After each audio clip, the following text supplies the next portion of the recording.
Magandang araw po sa inyong lahat. Welcome back to Exquisite Info TV. Ngayon ay ibabahagi namin kung bakit napakahalaga na ilagay muna ang tilapia fry sa isang fishnet cage bago sila ilipat sa main pond. Alamin natin kung bakit ito isang mahalagang proseso. Inilalagay natin ang mga tilapia fry sa fishnet cage para masiguradong ligtas sila sa pinakaunang yugto ng kanilang buhay. Sa loob ng cage, protektado sila mula sa mas malalaking isda, mga peste, at biglaang pagbabago sa kondisyon ng tubig. Mas madali rin silang mamonitor kung kumakain ba sila ng maayos, kung aktibo sila, at kung maganda ang kalidad ng tubig para sa kanilang paglaki. Kailangan ay matibay ang mga kawayan na gagamitin sa ating tilapia net cage para hindi ito madaling mabali o matangay ng malakas na agos. Kailangan din nating mag-grass cutter sa paligid ng pond para mas maging malinis ang kapaligiran at maiwasan ang pagdami ng mga insekto at peste. Morning, Babala. May dumating na tilapia buyer. Ay, sorry, hindi pala buyer. Si Franz pala ito. Dumalaw lang ang ating panganay na anak. Nakakatuwa at kahit busy siya, nagawa pa rin niyang bumisita dito sa pond. Nag-aya sila mag-lunch sa labas kaya pagbibigyan natin. Balikan ko na lang mamaya ang trabaho sa pond. Siyempre, susunduin pa namin si Mrs. para makasama namin sa lunch. Muli ay nakabalik na tayo guys. Paspasan natin ang pag-edit para hindi kayo mainip. Kaya ayan, binilisan talaga natin ang proseso para mas mabilis ninyong mapanood ang kabuuan ng video. Sana ay magustuhan ninyo ang resulta at sama-sama pa rin tayong mag-enjoy sa bawat eksena. Isa munang pampag-good vibes bago natin ituloy ang kwento. Sir, lisensya mo. One way po to. Pasensya na po. Sige nga, ano sa Tagalog ang one way? 100 po. O, sige, bigyan mo ko ng 100.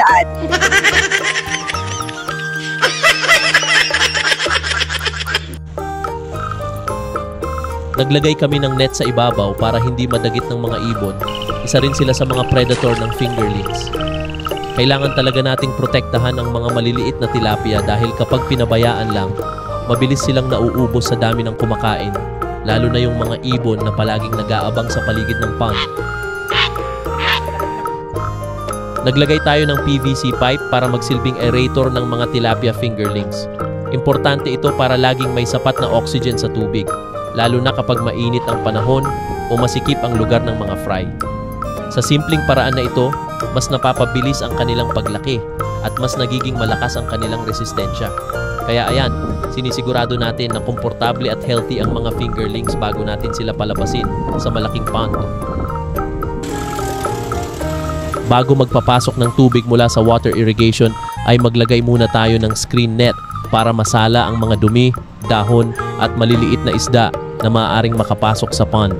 Mahalaga ito para hindi ma-stress ang mga fingerlings at para manatiling malinis ang tubig na papasok. Pagkatapos maayos ang pagkakalagay ng screen net, saka natin dahan-dahang buksan ang inlet para kontrolado ang pagpasok ng tubig.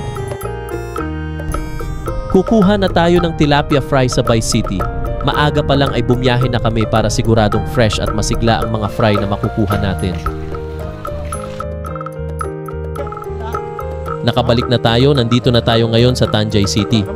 Bago natin isalin sa fishnet o cage, i-acclimatize muna natin ang mga tilapia fry para hindi sila ma-stress sa biglang pagbabago ng temperatura ng tubig. Kaya ibabad muna natin ang plastic sa ibabaw ng pond ng ilang minuto para magpantay ang temperatura bago natin sila pakawalan. Pagkalipas ng ilang minuto, tsaka na natin ibubuhos ng marahan ng tilapia fry papunta sa fishnet o cage. Siguraduhin nating hindi sila masasaktan at pantay-pantay ang bagsak ng tubig. Kapag nakikita nating masigla sila at naglalanguyan ng maayos, ibig sabihin ay successful ang acclimatization.